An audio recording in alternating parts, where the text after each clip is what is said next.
안녕하십니까. 반희영TV의 반희영입니다.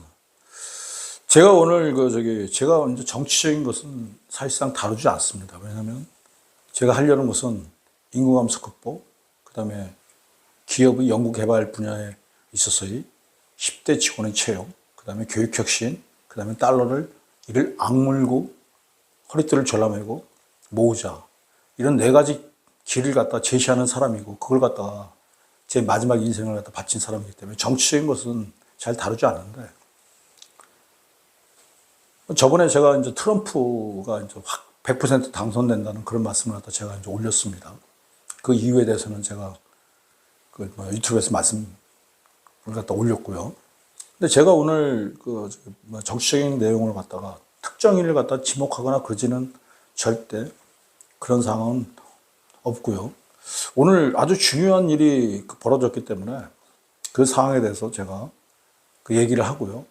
그것이 앞으로 어떤 것을 의미하는지에 대해서도 말씀을 갖다 올리고자 합니다. 왜냐하면 유튜브를 보시는 분들이 미래에 대해서 어느 정도는 좀 이렇게 알고 계시는 게 뭐 좋을 것 같아서, 그래서 제가 오늘 발표된 중요한 사항에 대해서 말씀을 갖다 올리고자 합니다.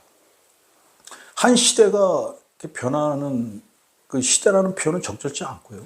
그냥 정권이라는 표현을 쓰겠습니다. 한 정권이 변하는 중요한 시점이 있는데요. 그 시점이 오늘 벌어진 것 같아서 그거에 대해서 말씀을 갖다 올리고자 합니다.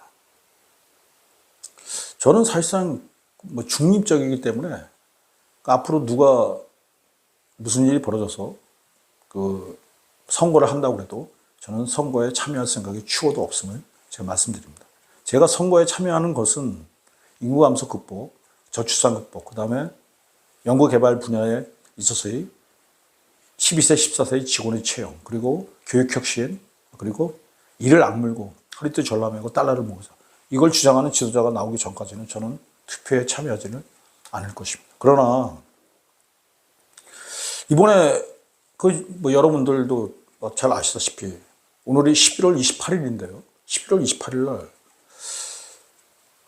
아주 흐름에 물이 이게 흐르게 되면 물의 흐름에서 약간 변화가 있는 그런 것들이 있는데요. 오늘 서울대 교수 525명이 시국선언을 했어요. 근데 여러분들도 이제 잘 알다시피 시국선언이 이제 그동안 많이 있었죠. 지방 쪽에서도 많이 있었고, 여러 가지가, 그리고 여러 대에서 계속적으로 시국선언이 나왔는데, 그거에 대해서는 저는 그다지 큰 의미를 갖다 부여하지는 않았습니다. 왜냐하면 우리나라에 명백히 존재하는 게 지역 감정이고요. 그 다음에 교수들 중에서, 제가 이런 말씀 올리는 것에 대해서 약간 교수님들 전체를 폄하하는 건 아닙니다만, 교수들 중에서 정치권이라든지 아니면 국회의원 배지라든지 아니면은 무슨 고위 관료라든지 이런 것에 관심을 두는 사람들이 아주 많습니다. 그런데 그거에 관심 없는 분들이 있어요. 그거의 핵심이 누구냐면 서울대 교수입니다. 서울대 교수는 국회의원 배지를 원하지 않아요. 서울대 교수는 고위 관료를 원하지 않아요. 서울대 교수는 이미 사회적인 지위와 명성, 그리고 어느 정도 부를 갖다 갖고, 특히 서울대 교수라는 그걸 갖다 명함을 갖다 내밀게 되면 한국 사회에서는 엄청난 대접을 받는 그런 자리입니다. 여러분들도 잘 아는 사람들 중에서 조국이라는 사람이 있는데요. 그 사람은 원래 청와대에 들어가기를 갖다 거부했어요. 왜냐하면 서울대 법대 교수였습니다. 아니, 근데 내가 서울대 법대 교수인데 청와대 들어가서 수석 보좌관이라고 그러죠. 수석 보좌관을 갖다 해라 그러니까 그걸 갖다 거부했어요. 근데 문재인이라는 분이 몇 번을 갖다 요청하니까 그래, 그렇죠. 한번 해보자. 그래서 들어가게 된 겁니다. 제가 이 말씀을 갖다 올리는 이유는 뭐냐면 여러분들 대선을 갖다가 이제 치르게 되면 대선 캠프라는 게 있는데요. 대선 캠프에 서울대 교수는 거의 안 들어가요. 왜냐하면 서울대 교수는 방금 전에 말씀드렸다시피 뭐 금배지라든지 아니면 무슨 뭐 정부의 고위 관료라든지 장관이라든지 아니면 뭐 지방자치단체 장이라든지 그런 거에 관심이 없어요. 서울대 교수들은. 여러분들도 한번 보십시오. 패널들을 한번 보세요. 패널로 뭐 나와서 활동하시는 분들 보면 전체 교수를 갖다 표하는 거 아닙니다. 뭐 지방대 교수라든지 우리가 좀 모르는 지방대 교수라든지 아니면 무슨 뭐 경희대라든지 이 정도 수준에서 그냥 패널들이 좀 나와서 얘기를 해요. 그러나 여러분들도 한번 보십시오. 패널들 중에 서울대 교수가 있습니까? 없어요. 그것이 의미하는 것이 뭐냐면 서울대 교수는 그 무엇을 원하지 않아요. 근데 제가 오늘 충격받은 건 뭐냐면 서울대 교수 525명이 시국 선언을 했어요. 그 내용에 대해서는 여러분들이 잘 아시니까 말씀 갖다가 제가 올리지는 않습니다. 근데 자, 이 대목에 대해서 제가 얘기를 하고자 합니다. 서울대 교수 525명이 시국선언을 했는데 서울대 교수들은 많은 것을 갖다 종합적으로 보는 분들이에요. 이게 무슨 얘기인고 하니 예를 들어서 뭐 누가 물러나라, 그러니까 윤석열이 물러나라 그런 시국선언을 했는데 그러면은 그분들은 다 생각해요. 윤석열이 물러난 다음에 대한민국은 어떻게 흘러갈 것인가, 그리고 누가 대통령이 될 것인가, 그리고 윤석열이 현재 있는 것이 날 것인가, 아니면 윤석열을 갖다 물러나게 하고 그 다음에 그 이후에 누가 되든지 간에 대한민국 전체가 좋아질 것인가, 이런 종합적인 판단을 하고 나서 시국선언을 하는 것입니다. 제가 알기로는 서울대 교수에서 525명이 시국선언을 한 거는 군사 독재 정권 그때 나왔던 거지. 글쎄요, 한 수십 년 동안 내가 본 적이 없는 것 같아요. 그러니까 예를 들어서 한 수십 명에서 나와가지고 무슨 이런 얘기 저런 얘기 하는 거는 내가 이제 봤지만은 525명이라는 서울대 교수가 시국선언을 한다는 건 유례가 없는 일입니다. 이것이 의미하는 것은 뭐냐면 지식인들한테 엄청난 충격을 줘요. 왜냐하면 저도 이제 충격을 받았는데 이게 무슨 얘기인고 하니 정치에 관심이 없는 사람들이 왜 윤석열이 물러나라는 시국선언을 했을까요? 이것이 의미하는 것은 뭐냐면 특히 중도층에 이제 지식인들이 많이 이제 그쪽에 자리 잡고 있는데요. 그분들한테 엄청난 영향을 갖다 줄 것이라고 생각합니다. 저도 엄청난 충격을 받았기 때문에 서울대 교수 525명이 시국선언을 했다는 것에 대해서 말씀을 갖다가 올립니다.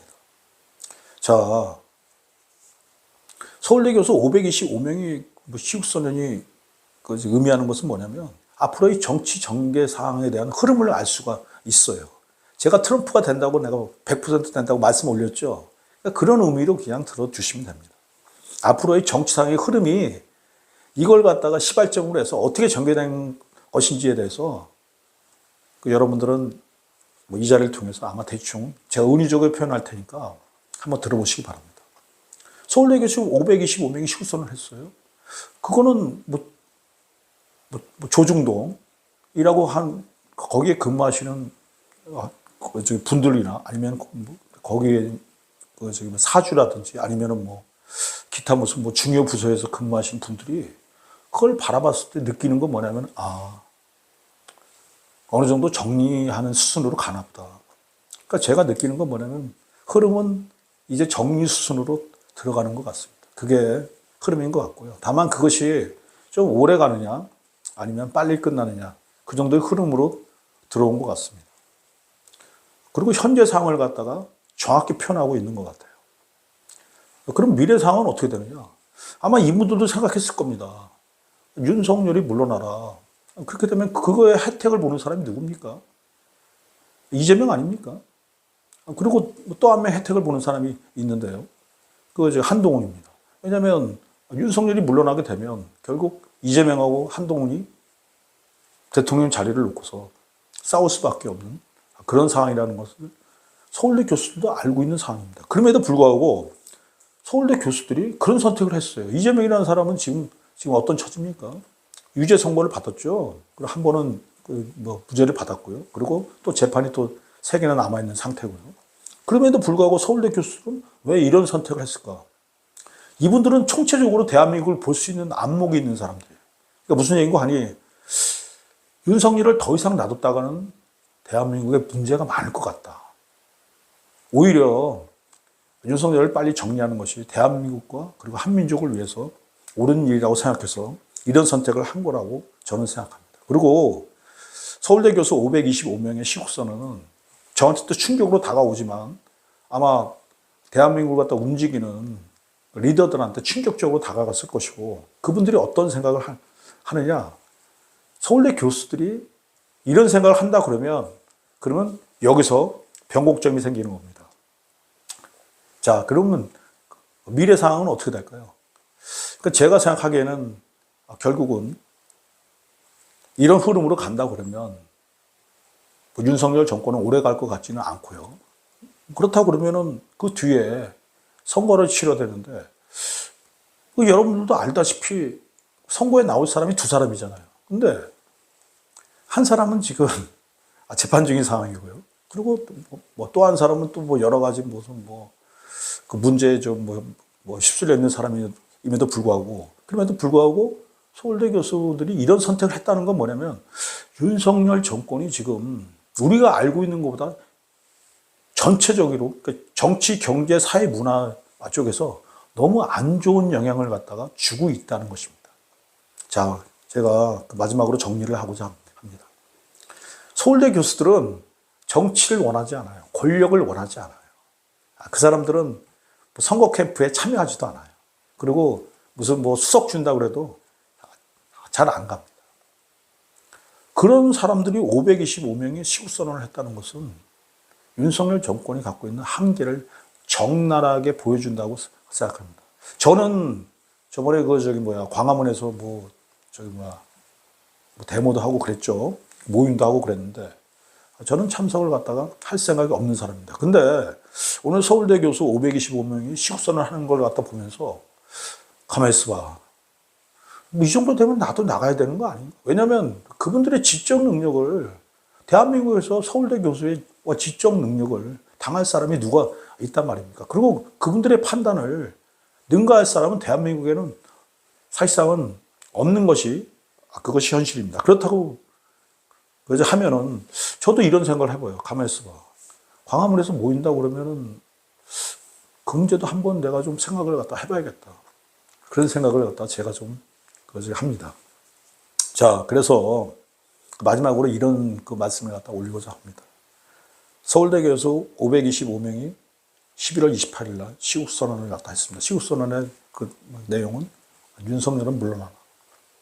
여기에는 대한민국과 그리고 한민족이라는 그 전체를 갖다 보는 그런 내용에서 나온 겁니다. 윤석열 그 개인이 싫은 게 아니고 그 개인을 통해서 벌어지는 그것이 대한민국에 많은 해를 끼치고 있기 때문에 설사 이재명이 그 후에 대통령이 된다고 해도 그리고 그 후에 한동훈이나 다른 사람이 대통령이 된다고 해도 그래도 상관없다.